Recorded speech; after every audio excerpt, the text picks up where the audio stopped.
Questions about the Kavanaugh hearing dominated the news conference President Trump held after wrapping up meetings at the UN General Assembly.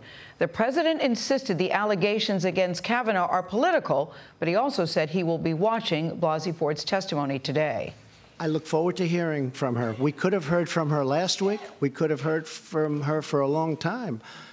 It'll be interesting to hear what she has to say. Weijia Jiang had a key role in yesterday's news conference. She's outside Trump Tower in New York with more on that. Weijia, it was quite a moment. Good morning to you. Good morning, Gayle and John. Good morning to everybody. You know, President Trump has shifted his position on Kavanaugh's accusers several times since the first allegation surfaced, flip-flopping from wanting to hear their stories to suggesting they are lying. And at this press conference, he said he wants the women to have a chance to speak. I asked President Trump about how his personal experience being accused of sexual misconduct by more than a dozen women have shaped his opinions about the claims against Kavanaugh.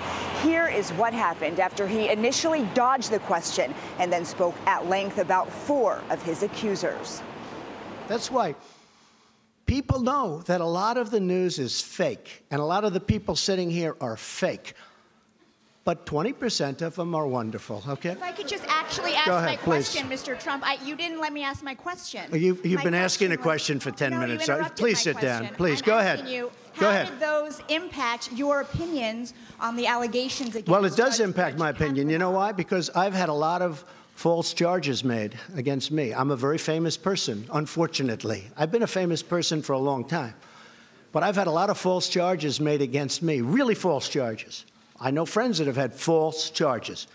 People want fame, they want money, they want whatever. So when I see it, I view it differently than somebody sitting home watching television where they say, oh, Judge Kavanaugh, this or that.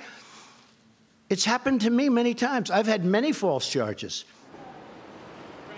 So he said it absolutely impacts his opinions. And then he ended the event by expressing frustration, claiming that men are often guilty until proven innocent. He said qualified men may lose out on jobs because of allegations. And he warned young men that, quote, it is a very dangerous period in our country being perpetrated by some very evil people.